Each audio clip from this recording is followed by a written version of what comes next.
জুলাই সনদ এবং জুলাই ঘোষণাপত্রের আইনি ভিত্তি কি হওয়া উচিত এবং কিভাবে হওয়া উচিত খুবই পরিষ্কার করে এই প্রবন্ধে উপস্থাপন করা হয়েছে।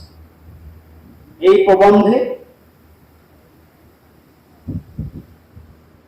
আমি মনে করি এটার জন্য করণীয় কি সেই ব্যাপারেও দুটি নির্দেশনা এখানে দেওয়া হয়েছে।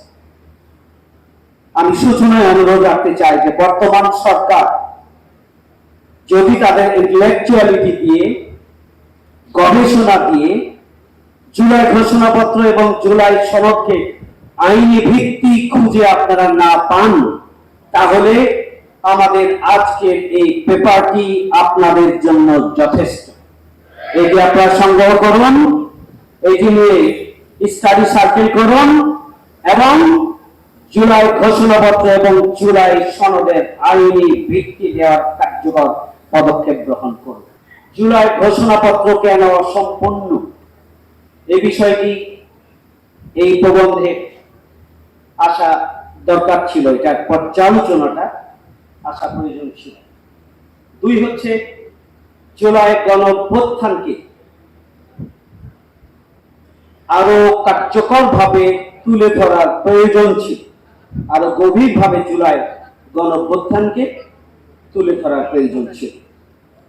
3 নম্বর হচ্ছে এখানে যে বক্তব্য দিয়ে শুরু করা হচ্ছে ইতিহাসের অন্যতম গুরুত্বপূর্ণ দুটি ঘটনা এখান থেকে বাদ পড়েছে।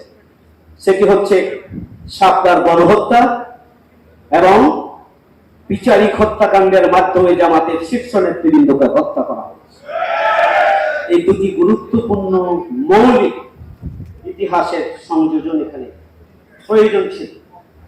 কেন জুলাই ঘোষণা ও জুলাই সনদের আইনগত ভিত্তি প্রয়োজন সেটিকে 1, 2, 3 এভাবে তুলে ধরার প্রয়োজন ছিল।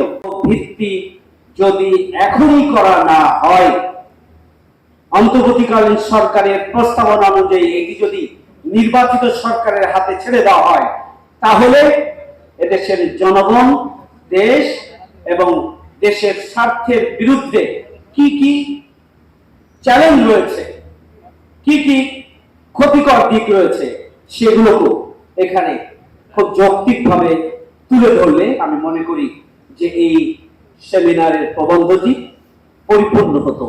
আমি পরিষ্কার করে বলতে চাই, উইল পাওয়ারের মাধ্যমে আপনারা ক্ষমতায় আছেন অন্তর্বর্তীকালীন সরকার। আপনারা পরম অভিব্যক্তি এই শক্তি বলে আপনারা ক্ষমতায় আছেন। সুতরাং যদি আপনাদের ক্ষমতা বৈধ হয়, তাহলে এই বৈধ ক্ষমতার ভিত্তিতে আপনারা ক্ষমতায় আসার পরে আপনাদেরকেই জুলাই ঘোষণাপত্র পূর্ণ করতে হবে, সম্পূর্ণ করতে হবে এবং আপনাদেরকে জুলাই ঘোষণাপত্র এবং জুলাই সনদের আইনগত ভিত্তি দিতে হবে এবং তার ভিত্তিতে আগামী জাতীয় নির্বাচন সম্পন্ন করতে হবে।